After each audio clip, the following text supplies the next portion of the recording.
Hello class, so welcome to the first full official lesson for the course, Lesson 1, Defining Public Administration. So this week, we're basically looking at, the idea of what is public administration, what is the public sector, what kind of goes into understanding what public administration is. So, if you are following along with the lesson, or with the lesson in D2L, as it explains on the first page where this video is found, it says it's a field of study and a field of practice. So it's a discipline. We study it. You are taking classes in it. There are degree programs in it.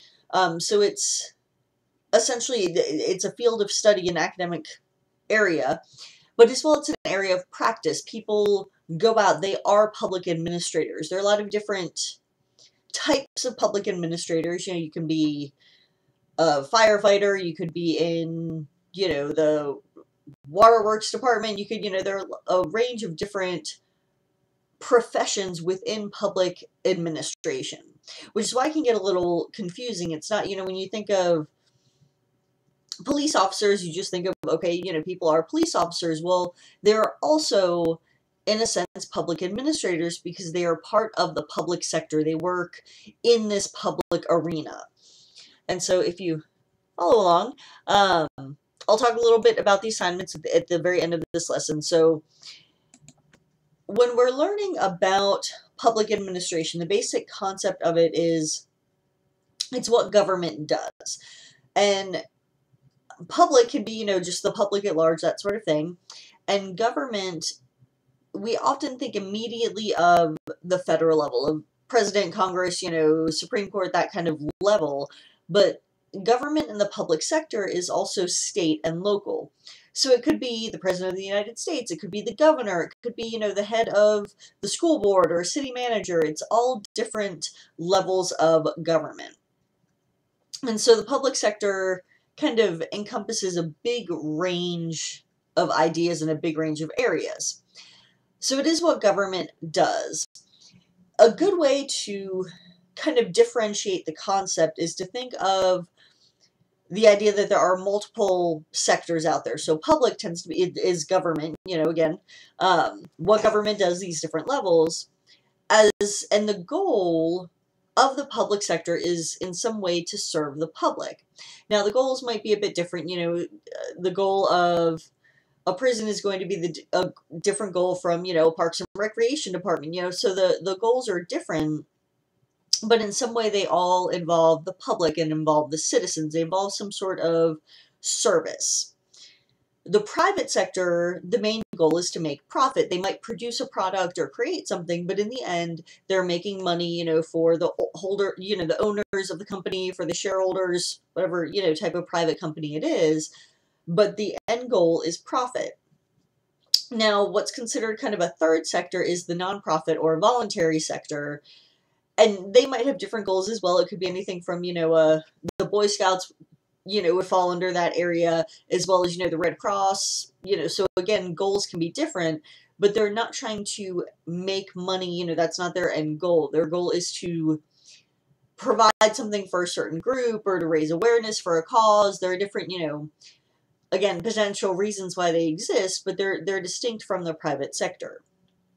Now, all three sectors, public, private, and nonprofit, do tend to overlap, but our focus here, and we'll see some of the ways they overlap throughout the semester, and you'll see some of the similarities and differences as we go through the different, lessons of the course, but our focus is the public sector. It's on what government does at all of the different levels. And so you will see and read different case studies and examples of all these different types of action so that you have a broad idea of what government, is doing and of what public administration is.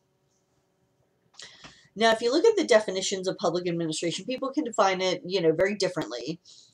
But one way to look at it is with 4 categories, and this is, on the next kind of slide in the lesson, I guess you would say, under categories of definition. And there's political, legal, managerial, and occupational.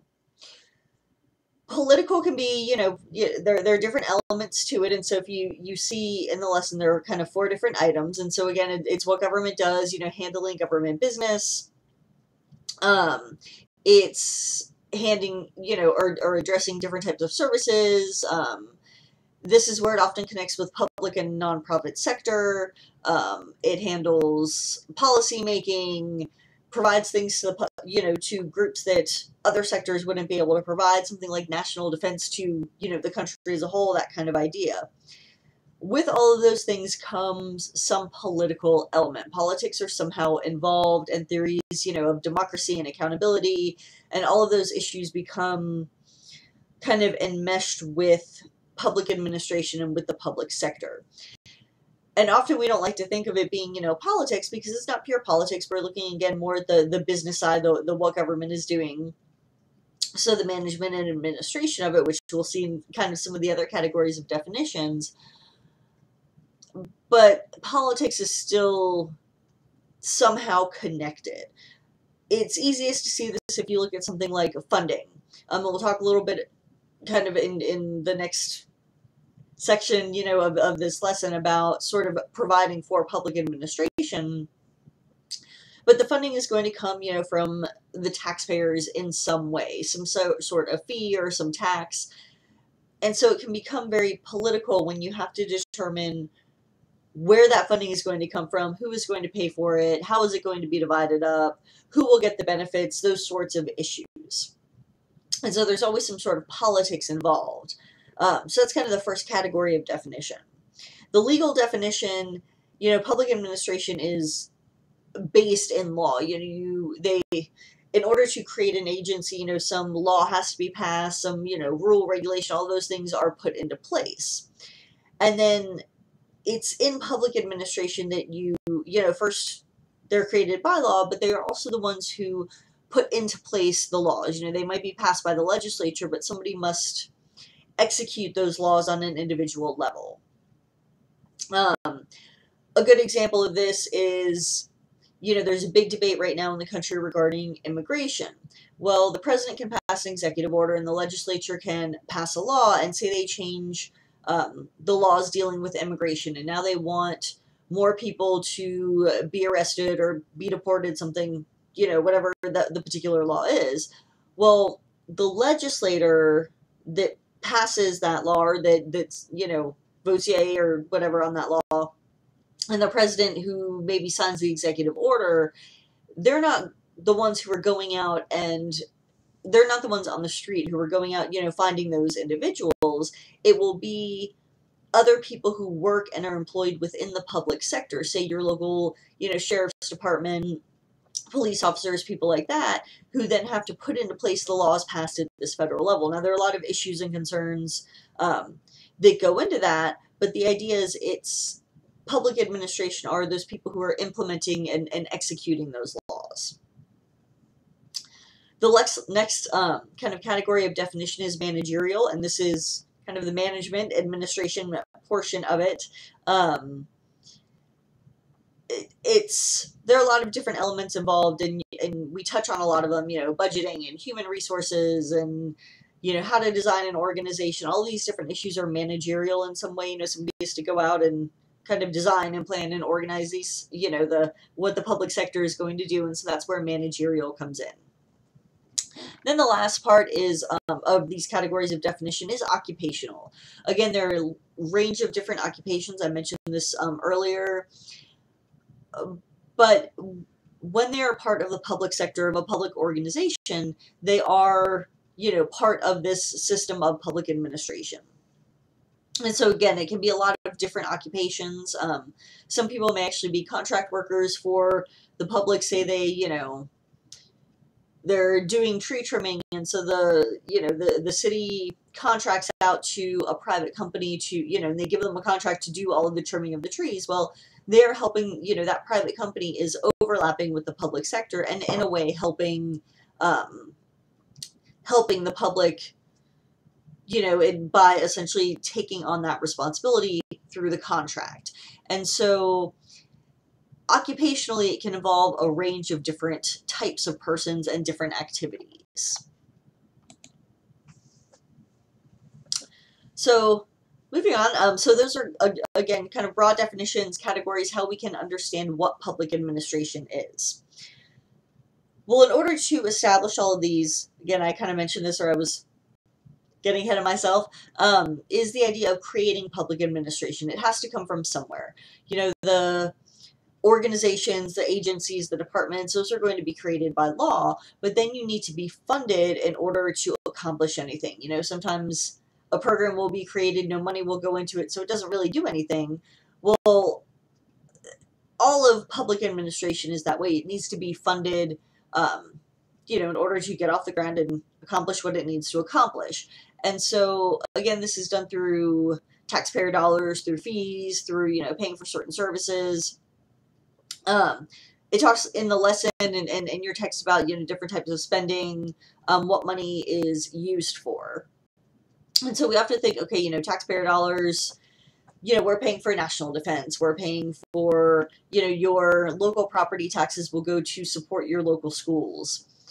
A big issue right now, of course, is with emergency response services and how the money is going to be used. You know, the nonprofit sector has a certain way of distributing their funds. Well, within the public sector, you know, how is FEMA, for example, going to use their funds? What do they need to do in order to help certain people out, you know, who have been affected, say, by the hurricane? This is where something, you know, there of course is, you know, managerial issues and legal issues, all of that come up in making those decisions. There are also political issues. You know, obviously, if taxpayer money, you know, general tax dollars are going into, you know, the funding for FEMA, and then FEMA then gets to distribute those funds to certain people, there are politics involved in how much money goes to FEMA, how will that money be used, what funding will or won't be cut.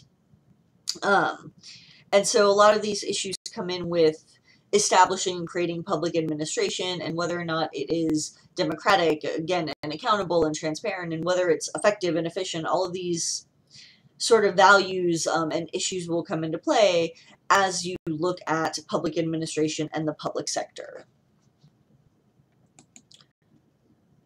Okay, so that's really kind of what we are looking at. I know it's very broad and general, and it's, you know, a lot to throw at you at this time, but on the last little content wrap-up page, I have the definition from your textbook. That, you know, according to your textbook, public administration is the formation and implementation of public policy. So policies are created, you know, laws are created, and then the public sector, you know, kind of gets to implement those. It's individuals putting these things into place. Then it is an amalgamation of management-based strategies such as planning, organizing, directing, coordinating, and controlling. So the management of these organizations, management of taxpayer dollars, that kind of idea. It incorporates behaviorally based practices adopted from fields such as psychology and sociology. We'll see this, for example, when we look at ideas of motivation and leadership. You get a lot, you know, from other fields such as that being brought in to help understand, you know, how do we effectively lead an organization? How do you motivate employees? Then it says, all of those strategies and practices are utilized within a democratic framework of accountability. So again, issues of democracy, you know, the federal constitution, state constitution, all of these different laws that are passed and sort of the foundational documents are connected to the public sector and to public administration. Then the formation and implementation of policy, while formally controlled by government managers, has since been expanded to include the nonprofit and for-profit communities. This is, you know, when I talked about the sectors will overlap, and like the example I gave a few minutes ago with tree trimming and how you may contract out to a private company. We'll see these different sectors overlap, and so it's not, you know, as clear cut as it used to be. So the idea, to fully wrap up, of defining it, public administration, of what understanding what public administration means, is that it is, again, what government does. You can look at the definition more specifically, but that's simply an easy way to look at it. And this is at federal level, state level, local level. It's by a range of different individuals. Sometimes people think of government in a very negative way, but government is essential to a number or to a large number of things that must be dealt with, in the country as a whole, whether it's emergency response, whether it's, national defense or aspects of the justice system. There are a lot of different elements government is involved in. Sometimes, there's a positive response to what government does. Sometimes there's a negative response to what government does. And even if sometimes students, you may have a hard time thinking of a good example, that connects with what maybe you want to do as far as public administration. But, for example, even someone who wants to be a nurse or something like that, if they're working at a public hospital, then they are essentially part of the public sector. I work for a state university, Stephen F. Austin State University, and so therefore I work in a public, essentially government sector because it is a state university. It is not a private institution, it is a state institution. And so there are, again, a lot of different examples, and we'll see them throughout the semester with different case studies and things that you read in your textbook and all of that. So, okay, trying to keep the videos relatively short so that, you hopefully continue to pay attention. If you have any questions about the content of the material, just let me know. There are 2 assignments for the week, as there will be. The first is a discussion question. It's an introduction question, so introduce yourself to the class. You'll be interacting, on discussion boards throughout the semester. So post an introduction. Remember then to reply to one of your colleagues' posts. And then your short answer assignment is about the idea of public service. So the question is, President Bill Clinton addresses Rutgers University students regarding the value of public service and civic engagement. And there's a little short video clip for you to watch. And it says, what key messages would you deliver concerning the importance of public service? So why is public service important? What are the key messages that you consider in regard to public service? And then augment your answer with information from other videos on the site. So there are a lot of different videos, so kind of go through them and find, consider which ones kind of support or examine the same issues that you consider important for developing your key messages. And then, provide the kind of names of the videos used in case other students in the class maybe want to go and view those videos, that sort of thing. Okay, so those are the assignments for the week. Also to read the first chapter in your textbook. Okay, and that's what I have for this week. Again, if you have any questions, hopefully I didn't ramble on too much. And enjoy the week.